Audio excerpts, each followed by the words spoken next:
షాద్ నగర్ వైపు ఉన్న మన స్వర్గసీమ వెంచర్ లో ప్లాట్లు కొన్న వాళ్ళంతా సంతోషంగా ఉన్నారు. ఒక్కసారి విజిట్ చేయండి. కానీ అంటే ఇప్పుడు జడ్జిమెంట్ ప్యానల్లో ఉన్నది ఎవరంటే మీకు బుందు మాధవి, అభిజిత్, నవదీప్ ముగ్గురిని చూసుకున్నా కూడా ముగ్గురికి తెలంగాణ సాహిత్యం తెలీదు. కొంచెం నవదీప్ గారు కొంచెం ఇక్కడే ఉంటారు కాబట్టి కొంచెం ఎక్కువ మాట్లాడతారు. మిగిలిన ఇద్దరు కూడా ఎక్కువగా మీకు తెలుగు కూడా అంత స్వచ్ఛంగా మాట్లాడరు. ఎందుకంటే వాళ్ళు కొంచెం ఎన్ఆర్ఐ ఇలాగా కొంచెం బయట దేశాల్లో చదువుకున్న వ్యక్తులు కాబట్టి. ఒకవేళ తెలంగాణ సాహిత్యం మీద పట్టున్న వ్యక్తి, తెలంగాణ సాహిత్యం యొక్క గొప్పతనం తెలిసిన వ్యక్తి ఆ ప్యానల్లో ఉండుంటే మీరు ఈరోజు బయటకు వచ్చేవారు కాదేమో అని మీకు ఏమైనా అనిపించిందా? పక్కా అనిపించింది. ఎందుకంటే నేను తెలుగు భాష మీద పాట పాడినప్పుడు ఇంగ్లీషు చదివి తెలుగు మరచిపోకురా, తెలుగు తల్లి కీర్తి జగతికి చాటి చెప్పరా, ఈ పదం ఎప్పుడైతే అన్నానో అప్పుడే వాళ్ళ ముఖాన ముక్కిరిసినట్టు అయింది. అంటే నా పాట ఒకప్పుడు నీర నరసింహకు, నరసింహ తాతకు సాహిత్యం తెలియదు అన్నోళ్ళు నేను పుస్తకాలు చదివి సాహిత్యం మీద పట్టు సంపాదించుకొని పాటలు పాడినా, రాసిన వాళ్ళు ఇలా పెద్ద పెద్ద మేధావులే. ఆచార్య ఎన్ గోపి సారు, నర్సయ్య నీ పాటలో డాక్టర్ సి నారాయణ రెడ్డి కనపడుతున్నాడు. ఆయన ఒలిగొండలో ఒకసారి మా రామన్నపేట పక్కన ఒలిగొండ అని ఉంది. ఒలిగొండలో ఒక పుస్తకావిష్కరణకు వచ్చిండు ఆయన ముఖ్య అతిథిగా. ఆయన అన్నాడు, ఇప్పుడు నేను పాడిన పాట ఉంది కదా తెలుగు భాష పాట, నీ తెలుగు భాష పాటలో డాక్టర్ శ్రీనారే కనపడుతున్నాడు అని అన్నాడు. బా నిజమా సార్ అని పాదాలకు నమస్కారాలు చేసి మించిన కాంప్లిమెంట్ ఉండదు. ఆచార్య ఎన్ గోపి. అయితే అంత పెద్ద పెద్ద మేధావులు కొంతమంది నన్ను అప్పుడు ఆనాడు ఈయనకు సాహిత్యం రాదన్నా, నేను పుస్తకాలు చదివి సాహిత్యం మేము పట్టు సంపాదించుకొని మేధావులతో మెప్పు పొందిన.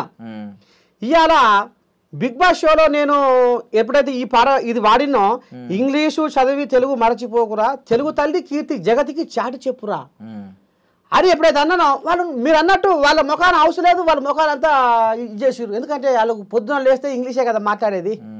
మమ్మీ డాడీ ఏ చోట చూసినా కానరావేమి తెలుగు అక్షరాలు, పరభాష మోజుతో బూజు పడుతున్నాయి తెలుగు పదాలు. Mummy daddy mummy daddy mummy daddy నదిలా ప్రవహిస్తుంటే అమ్మ అయ్యా అనే పదాలు మూలకు మూలుగుతున్నాయి. సీతమ్మ శ్రీరాముని వనవాసం కంటే తల్లి తెలుగమ్మ, ఆనాడు సీతమ్మ శ్రీరామ వనవాసం కంటే ఎక్కువ నీకు గోసొచ్చి పడ్డ తల్లి అని తెలుగు భాషను ఈ రకంగా కూడా వర్ణించిన.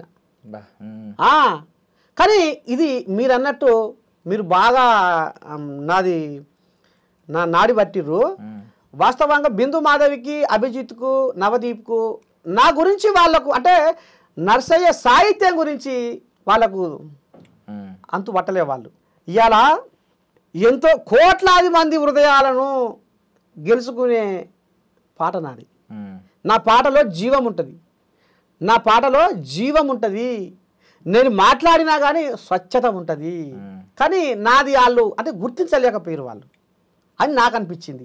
అంటే ఆ జడ్జెస్ స్థానంలో వేరే వాళ్ళు ఉంటే అసలు నర్సే తాత అనేటోడు ఒక శక్తిరా, ఈ శక్తిని 10 మందికి పంచితే ఎంతోమంది జీవితాలను మనం తీర్చిదిద్దిన వాళ్ళం అవుతాము, ఎంతోమందికి మనోధైర్యాన్ని కలిగించిన వాళ్ళం అవుతాము. ఈ పాట శక్తి ఇంతటితో ఆగిపోకూడదు, ముందుకు తీసుకెళ్ళాలి అనే తత్వం ఉన్నోళ్ళైతే నాకు న్యాయం జరుగు. అండ్ ఇంకొక కేసు ఏంటంటే ఒకవేళ ఆ ప్లేస్లో గీతా మాధురి గారు ఉన్నారు. ఆవిడ కూడా లాస్ట్ టైం ఒక సీజన్లో రన్నర్ అప్ అంటే విన్నర్ కాకుండా సెకండ్ పొజిషన్ వచ్చారు. మేబీ ఆవిడన్నా కూడా ఆవిడ ఒక గాయని కాబట్టి మీరు ఒక కళ తెలిసేది, ఓకే ఈయన అద్భుతంగా పాడుతున్నాడు, ఇన్స్ట్రుమెంట్స్ కూడా అవసరం లేదు, ఇన్స్ట్రుమెంట్స్ అవసరం లేకుండా పాడుతున్నాడు, ఆయన పాట వింటుంటేనే ఇన్స్ట్రుమెంట్స్ అవసరం లేకుండా వినాలనిపిస్తుంది అని చెప్పి మేబీ ఆ కన్సిడర్ చేసేదేమో ఆ ప్యానల్లో. ముగ్గురు కూడా నటులే ఉండడం వల్ల ఏమైందంటే ఈ కళ మీద ఎక్కువ వాళ్ళు దృష్టి పెట్టరు. అయితే ఈ సాహిత్యం మీద కూడా వాళ్ళకు అవగాహన లేదేమో అనిపిస్తుంది. అందుకే అన్నారు తర్వాత నర్సయ్య తాత నీ పాట బాగుంది, నీ యాస బాగుంది, నీ పాట బాగుంది, ఇంకా మీరు ఇంకా మునుముందు ఇంకా మంచి మంచి స్థాయికి మీరు ఎదగాలనేది మాట్లాడారు. కానీ అస్సలు నా పాటలో సాహిత్యాన్ని వాళ్ళు పసిగట్టలేకపోయారు. కరెక్ట్. అయినా మీరు ఒక మాట అన్నారు కదా అప్పుడు, అంటే ఎదుటివాడికి మన గొప్పతనం అర్థం కాకపోయినంత మాత్రం మనం గొప్ప కాదు అని కాదు. వాళ్ళు తీసుకునే కెపాసిటీ వాళ్ళ పొటెన్షియల్ లేదంతే. అందరికీ మన టాలెంట్ అర్థం కాదు. వజ్రం అందరికీ వజ్రంలా కనిపించదు కదా, వాడి దగ్గరికి వెళ్తేనే కనిపిస్తుంది. కొమ్మర దగ్గరికి కొమ్మర ఏదో అంటారు కదా. సర్లేండి కానీ అద్భుతమైన టాలెంట్ ఉంది అసలు మీకు. బట్ ఏమైనా బాధ వేసిందంటే ఎన్నో ఆశలతో అక్కడ దాకా వెళ్ళిన తర్వాత, గేట్ దాకా వెళ్ళిన తర్వాత డోర్ ఓపెన్ చేశారు, అమ్మయ్య నేను లోపలికి వచ్చాను, 100 రోజులు అన్నారు మీరు మెన్షన్ చేసినప్పుడు, 100 రోజులు దొరుకుద్ది వేదిక అని చెప్పి ఎన్నో ఆశలు ఉండుంటాయి. సడన్గా వచ్చిన వ్యక్తిని వచ్చినట్టు ఇలా పంపిస్తే వెనక్కి తిప్పి ఏమనిపించలేదా బాగా? స్వార్థము కోసము నిత్యము నీతిని నిందిస్తూ ఉంటావురా, మోసమని తెలిసిన రోయక న్యాయాన్ని బంధిస్తూ ఉంటావురా, కనబడని కుట్రలకు ధర్మాన్ని నిలువునా బలిగిస్తూ ఉంటావురా, మనసుకి ముసుగేసే మాయ మాటల గుణము తోటి వాడితో నీకు ఎందుకు రణము. ఇది అదికొచ్చింది నాకు. వెనకడికి నేను ఒక పాట రాసుకున్నా, ఎప్పుడు దాదాపు ఒక 6-7 సంవత్సరాల కిందనే రాసుకున్న ఈ పాట. అది నాది అంటావు, ఇది నాది అంటావు, ఏది రానిది ఓ మనిషి, ఆఖరికి 6 అడుగుల జాగ ఏడ ఉందో నువ్వు ఎరుగలేవురా అన్ని తెలిసి, పరమాత్మను కొలిచి పచ్చి అబద్ధాలు ఆడుతూ ఉంటావురా, అంతరాత్మను అనిచి పూటకో మాట మారుస్తూ ఉంటావురా, కోరికల కోరల్లో సత్యానికే సమాధి కడుతూ ఉంటావురా, అద్దు తప్పితే నీ శుద్ధులేంచెను జనము, వద్దురావో మనిషి ఓర్వలేని తనము. ఇలా బిగ్ బాస్ షోలో నర్సే తాత కనపడకపోతే అంటే నిజంగానే ఒక శక్తిని వీళ్ళు ఆపిర్రు, ఒక శక్తిని పోనీయలేదు, ఓర్వలేని తనమా, అసలు స్వార్థమా, ఎందుకు పక్కా జనాల నుంచి ఆ స్పందన వస్తుందని నేను నమ్మకంగా విశ్వాసంగా ఉన్నా. ఎందుకంటే నేను ఇప్పటికీ కూడా నా కుటుంబానికి దూరం ఉంటా, ప్రజలకు దగ్గర ఉంటా, ఎక్కడ ఏ ఆపతి సాపతైనా నేను ముందు ఉంటాను. ఇప్పుడు మీ ఫ్యామిలీ ఇక్కడ ఉండదండి? హైదరాబాద్లో ఊర్లోనే ఉంటారు. ఊర్లో ఉంటారు. ఒకప్పుడు ఉండే, ఆ కరోనా టైంలో ఫ్యామిలీ ఇంటికి వెళ్ళిపోయినాం. ఇక ఇప్పుడు ఫ్యామిలీ వాళ్ళు అక్కడనే ఉంటారు, ఇక నేను ఒక్కనే ఇక్కడ ఇటు అటు తిరుగుతుంటా. బేసికల్లీ మీకు ఒక నిజం చెప్తున్నాను, ఆయన గురించి ఆయన తిట్టుకున్నా పర్వాలేదు, ఆయన వయసు ఇంకా 50 సంవత్సరాలు కూడా రాలేదు. బట్ ఆయనకున్న అనుభవం మాత్రం ఆయన తాత కాదు ముత్తాత. ఆయనకున్న అనుభవం అలాంటిది. ఆయన నేర్చుకున్న అనుభవం, ఆయన మాటలు చూసారా అసలు, ఆ పద సంపద అయ్యి బాబాయ్ అద్భుతం అసలు, ఆ సాహిత్యం. ఆయన నిజంగా ముత్తాత, తాత కూడా కాదు. అందులో మాత్రం ఇంత ఎలా నేర్చుకున్నారో అసలు, జీవితం ఎంత నేర్పిందో మీకు నాకు తెలుసు. నేను చెప్పినా కదా, నేను పాటలు ఫస్ట్ రాస్తున్నప్పుడే ఈ గొర్రెల కాపరి పాటలేంది, వీడు గొర్రె కాసుకోక పాటలు రాసుడేంది అంటే అప్పటి నుంచే నాకు అవమానాలు, ఎగతాళులు. నేను ఊళ్ళల్లో కూడా పాటలు పాడుతుంటే ఎగతాళి చేసేది నన్ను. అయినా ఎక్కడ కూడా నేను గుండెను మొండిగా చేసుకొని ఎక్కడ కూడా నేను బాధపడలే, ఎక్కడ కూడా నేను చింతించలే. ఏదో ఒకటి సాధించాలి. నర్సయ్య తాత అనేటోడు ఒక శక్తి అనేది ఈ ప్రపంచానికి తెలిసేంత వరకు నేను పోరాడుతూనే ఉంటా. యాక్చువల్లీ మిమ్మల్ని కామన్ మ్యాన్ కేటగిరీలో మీరు అప్లై చేస్తే పిలిచారు, ఏమో రేపు పొద్దున్న సెలబ్రిటీ కేటగిరీలో పిలుస్తారేమో, అందుకని ఇప్పుడు వెనక్కి వచ్చేసారేమో. అంటే కొంచెం మంచి దాన్ని ఏమంటారు, గౌరవప్రదం, కొంచెం ఎక్కువ మర్యాదలు చేద్దాం తర్వాత, ఇప్పుడు ఎందుకు లేని పంపించేసి ఉంటారు. మీరు అలా అనుకోవద్దు కానీ.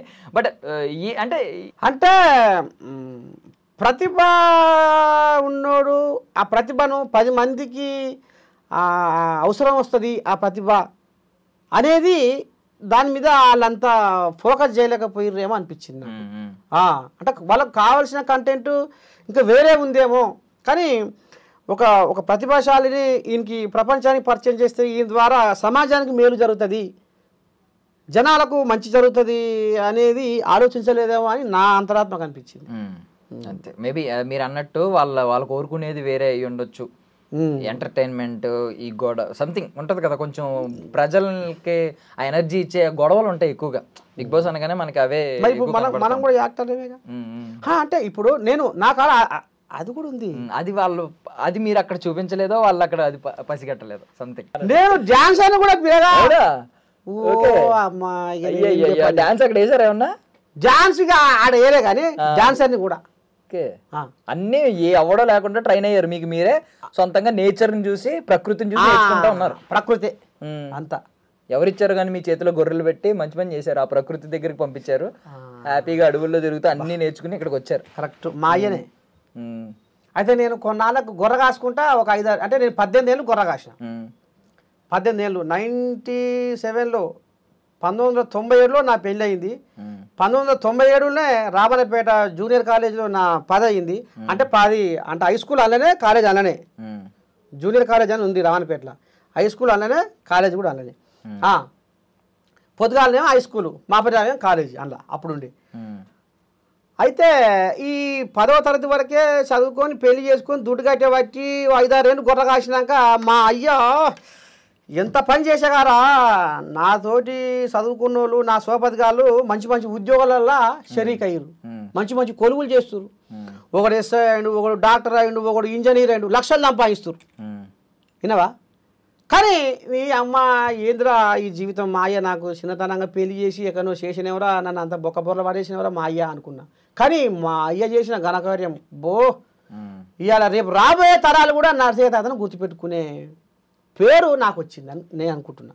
ఎందుకను ఇంకా జనాలను, సమాజాన్ని మార్చే విధంగా నేను నిన్న ఒక పాట రాసిన తాతగా మధ్యన మొన్న అసెంబ్లీ ఎలక్షన్ల ముందర, అరకసేత బట్టి అరచేతి గీతలు అరిగిపోతున్నాయి పేదోళ్లకు, మంది కొంపలు ముంచి అక్రమ ఆస్తులు పెరిగిపోతున్నాయి లీడర్లకు, నేతలు దోచిన కోట్లాది కోట్లు పొంగి పొంగి పొర్లుతున్నాయిరా, నా పేదలు దాచిన కన్నీటి బొట్లు ఏరులై పారుతున్నాయిరా. అందుకే జనం జనం జనం జనం మనం మారాలి, ప్రజల రాతలు మారాల్సింది మనం. ఎలక్షన్లు రాగానే అంటే ఈ పాటతో తీసుకొచ్చిన గద్దెలెక్కి గారడి చేసి గమ్మత్తుగా వాడు మలుపుకుంటాడు, గద్దెలెక్కి గారడి చేసి గమ్మత్తుగా వాడు మలుపుకుంటాడు, కలిసి ఉన్న జనం మీద కన్నేసి వాడు కయ్యం పెడతాడు, గుండెలో జెండా నాటమని రాజకీయ రొంపిలో దింపి పార్టీ పేర వర్గాలు చేసి కొట్లాటలకు మార్గాలు వేసి నీకు నీ నీడకే ఉచ్చు పెట్టి చిచ్చు లేపుతుంటాడు. అందుకే మనం మనం మనం మనం జనం మారాలి, ప్రజల రాతలు మారాలి. వా, ఇలాంటి పాటలకేనేమో కేసీఆర్ గారు లాస్ట్ టైం ఒక 3 రోజులు మిమ్మల్ని కలవాలని చెప్పి తప్పించారంట కదా, ఏంటి ఏం జరిగింది అది? అంతే తాత, వాస్తవం. ఆయన ముఖ్యమంత్రికి ఉన్నప్పుడు గొర్రెల పంపిణీ స్కీమ్ అని ఒకటి పెట్టిండు. గొర్రెల పంపిణీ అది గొర్రెల కుర్మ స్కీము. దాని మీద నేను ఒక పాట రాసిన. ఓకే, గొర్రెల కాన్య ఉన్నప్పుడు పాట రాసిన. ఆయన ఫస్ట్ ముఖ్యమంత్రిగా ఉన్నప్పుడు, ఫస్ట్ ముఖ్యమంత్రిగా లేకపోతే మళ్ళా కొత్తగా ఎక్కినప్పుడు ఈ గొల్లకూర్మ స్కీమ్ పాట ఏంటంటే, తద్దినక దిద్దినక ఓరోరి బీరన్న ఊరకో మన రాత మారిందిర మల్లన్న, తద్దినక దిద్దినక ఓరోరి బీరన్న ఊరకో మన రాత మారిందిర మల్లన్న, 70 ఏళ్ల బరువంతా దించిండు కేసీఆర్, గొర్రెల మందాను గోనిస్తుండు ఉంది జోరు, పండుగ చేద్దాము రో ఢెల్లెము కళ్యం, సభ్యత్వం గడుదాము గొల్ల కురుమా సంఘం, ఈ ఎల్లా లోకాలు తిరిగే గొల్లా కురుమన కోసం ఎవడాలోచించలేదు గోసబడ్డ మన కోసం, పండు వెన్నెల్లాంటి నిండు గుణమున్నోడు ముఖ్యమంత్రి కేసీఆర్ ముందు చూపు ఉన్నోడు, 75% సబ్సిడీ ఇస్తారట అబ్బబ్బా కేసీఆర్ పుణ్యము 25% వడ్డీ కూడా లేదట గొల్ల కుర్మ జన్మ ఇక ధన్యమో తద్దినక దిద్దినక ఓరోరి బీరన్న వెరకో మన రాత మారిందిర మల్లన్న వెరకో మన రాత మారిందిర మల్లన్న. వాహ్, ఇప్పుడు మీకు ఇది బాగా కనెక్టెడ్ కదా సబ్జెక్ట్, అంటే మీరు ఏదో ఆశించి పాడిన పాట రాసిన పాట కాదు ఇది, ఎందుకంటే మీరు గొర్రెలు కాబట్టిగా మీకు కూడా బాగా కనెక్ట్ అయ్యి పాడుంటారు అంతే. సో అది ఆయన వరకు చేర్చింది. అప్పుడు దేశపతి శ్రీనివాస్ సార్ నాకు ఫోన్ చేసిండు, పాషమి ఆగిన సార్ ఫోన్ చేసిర్రు, ఓ పిల్లగా నేను ముఖ్యమంత్రి గడబరి ఇస్తుండ్రు 3 రోజులు గడబరి బట్టి నీ నెంబర్ దొరకలేదు ఏమలే పిల్లగా. యశ్పాల్ అన్న ఆడిపోయినాక ఆయన కూడా అన్నాడు ప్రగతి బాబు పోయినాక, అరే 3 రోజులే నీ నెంబర్ కోసం ఎంత పని చేస్తేవి అని అట్లా. అంటే ఇక అప్పుడు పిలిపించారు, పోయినా ముఖ్యమంత్రి కూడా కలిసినప్పుడు కేసీఆర్ కలిసిన మాట్లాడిండు, మంచిగా కడుపు నిండా బువ్వ పెట్టిండు. ఇక అప్పుడు నేను ఈ కొలువు గురించి అడుగుదాం అనుకున్నా, ఇక సారథి సంస్కృతి సారథి కొలువు సల్లకుండా ఇక నేను అడగలే, వాళ్ళు చెప్పలే, ఇక అంతే. మళ్ళీ పోయి గొర్రె కాసుకున్నా. ఇక అట్లా అట్లా చిన్నగా మీడియా వాళ్ళకి అట్లా పడ్డా. ఇక ఇంట్లో కొంచెం గుమ్మిరామరెడ్డి తెలంగాణ క్రీడా చైర్మన్ అని, ఇక ఆయనే కోమటిరెడ్డి రాజగోపాల్ రెడ్డికి ఇట్లా పరిచయం చేసిండు. అప్పుడు రాజ్ న్యూస్ ఉండే నాకు రిజర్వ్ తీసుకుండు. ఇక అట్లా మీడియా ప్రస్థానం మొదలైంది. ఈ రోజు ఆల్మోస్ట్ ఒక 8-9 ఏళ్ళ నుంచి చేస్తున్నట్టున్నారు కదా మీడియాలో. అంటే రకరకాల కార్యక్రమాలు విన్నాను నేను కూడా. అంటే ఇప్పుడు నరసయ్య తాతో రప్ప ఇప్పుడు రన్ అవుతున్నాయి కదా ఏఎన్ఎన్లో. రప్ప అది ఇప్పుడు ఎమ్మెల్యేలని మినిస్టర్లని ఎక్కడ జనాలకు మార్నింగ్ కూడా వచ్చింది ఇది మార్నింగ్ న్యూస్ విత్ నరసయ్య తాత. మార్నింగ్ న్యూస్ చెప్పే వచ్చేటట్టున్నారు కదా ఇక్కడికి. పొద్దుగాల 8 గంటల నుంచి 9 గంటల దాకా మార్నింగ్ న్యూస్, మళ్ళీ పొద్దుగా 8 గంటలకు రప్ప. ఓకే. సో బిగ్ బాస్ కి మళ్ళీ ఒకసారి వస్తే ఏంటి అంటే ఏమన్నా లగేజ్ తెచ్చుకున్నారా ఏంటి? అక్కడ ఏమన్నా అగ్రిమెంట్లు ఏమన్నా చెప్పడం, బయటికి వెళ్ళి వీటి గురించి ఏం చెప్పకూడదు ఏమన్నా జరిగినాయా అగ్రిమెంట్లు కానీ, లేదంటే లగేజ్ తీసుకెళ్లారా ఏమన్నా? బట్టలు తీసుకపోయినా ఎన్ని జతలు తీసుకెళ్లారు? బట్టలు తీసుకపోయినా 4 జతలు తీసుకపోయినా. ఏంటి ఇలాగే ఉందామని అనుకున్నారా? ఇప్పుడు మామూలుగా నాకు తెలిసి అక్కడ ఏసీ ఉంటుంది ఫుల్, పైగా చలికాలం, ఇది వర్షాకాలం కాబట్టి చలి విపరీతంగా ఉంది. ఇలాంటి బట్టలతోనే ఉందామని అనుకున్నారా? ఇట్నే ఉండేదే ఇటనా ఇటు, లేకపోతే ఎట్లా? నాకేమో 2 ఉన్నాయి గొంగళ్ళు, ఒకటి కింద ఒకటి ఒకటి మీద ఒకటి. సరి ఎక్కడిదిగా ఏం పిల్లగా ఇంకెక్కడ సాలి?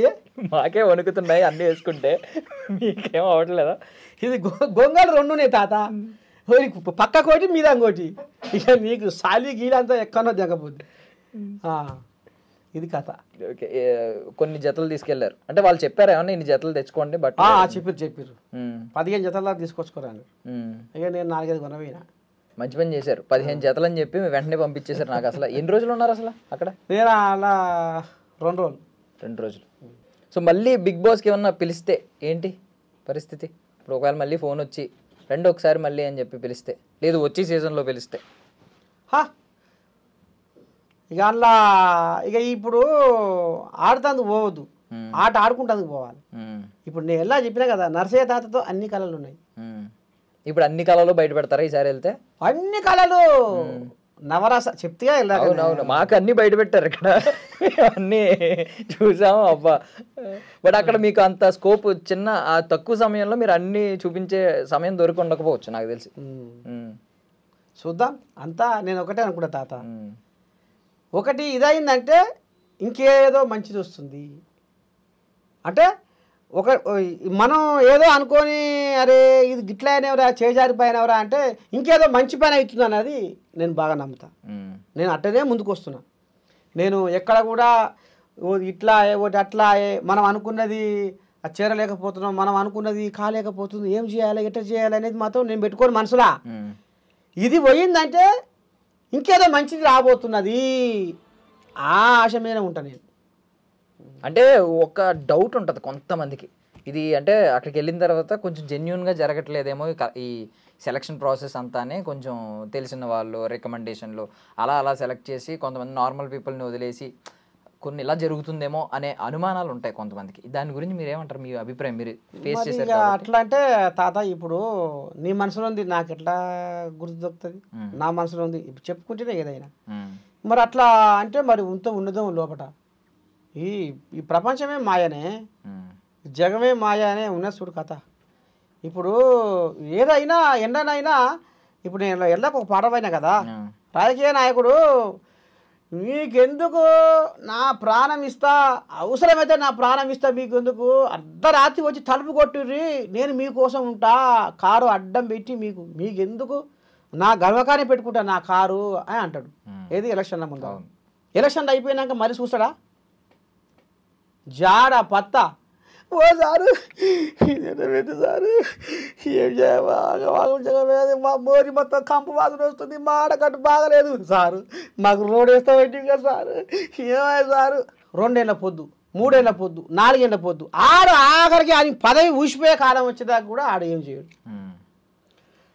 మళ్ళీ ఆడు తెల్లగా వేసుకొని గజ్జలెక్కి ఎట్ట మాట్లాడతాడు అంటే ఎవరిని నమ్ముతట్టున్నాం, ఏం జరుగుతుందో అనేది ఎవరిని నమ్ముతట్టున్నాం, అంతేనా కాదా? కరెక్ట్, యథార్థమే మాట్లాడుకుందాం, ఇది కథ. బట్ ఎనీవే మీ పాట, మీ ధ్యేయం మీరు ఒక సంకల్పించారు బలంగా. మీ పాటతో చాలామందిని ఉత్తేజపరచాలి. నిజంగా ఇప్పుడు ఒకరిని చావు నుంచి ఆపారంటే అది చాలా గొప్ప విషయం. అలాంటి అద్భుతాలు మీ పాట చేయాలని, మీరు దాని దిశగా ముందుకు సాగాలని, మీకు అద్భుతమైన ప్లాట్ఫామ్ ఈరోజు ఒకటి మిస్ అయింది బిగ్ బాస్, మీకు ఇంకా అద్భుతమైన ప్లాట్ఫామ్ మీకు అతి త్వరలో దక్కుతుందని, మేమైతే దక్కాలని కూడా మా ఐ డ్రీమ్ తరపు నుంచి మనస్ఫూర్తిగా కోరుకుంటున్నామని. శరణార్థి. థ్యాంక్ యూ సో మచ్ మీ విలువైన సమయాన్ని మాకు ఇచ్చినందుకు. ఇక మరి ప్రియదర్శన్ కూడా నర్సయ్య తాతను ఇంతసేపు నిలబెట్టి కూర్చోబెట్టి కుర్చీ అడిగినందుకు ఆ పిల్లగానికి అట్నే ఐ డ్రీమ్ యాజమాన్యానికి, ఇక నన్ను ఇందాక వినిపించిన బచ్చిగాడు ఉండే కదా సుధాకర్, ఇక ఆ మొగోనికి కూడా శుభాకాంక్షలు చెప్పుకుంటున్నా. శరణార్థి, సెలవు తీసుకుంటున్నా. నమస్తే పిల్లగా. And for more videos, please subscribe to iDream. Please subscribe to iDream. Please subscribe iDream. And please subscribe to iDream. For more videos, subscribe to iDream. please like, share and subscribe to the channel. Congratulations, iDream. Subscribe to iDream. Subscribe to iDream. So subscribe to iDream Media. iDream ki iDream team andarki huge congratulations. Please subscribe iDream Media. Please subscribe to iDream. Subscribe iDream. Please subscribe to iDream. iDream అంటే నా కళల channel subscribe చేసుకున్న నోరు తిరుగుతలేదు, మీరైతే గంట గుర్తు కొట్టండి. For more such videos, please subscribe to iDream. Subscribe to iDream. Please subscribe to iDream. Please subscribe iDream Media. Please do subscribe to iDream. Please subscribe to iDream Media. For best entertainment and information, please subscribe iDream. And don't forget to subscribe to iDream.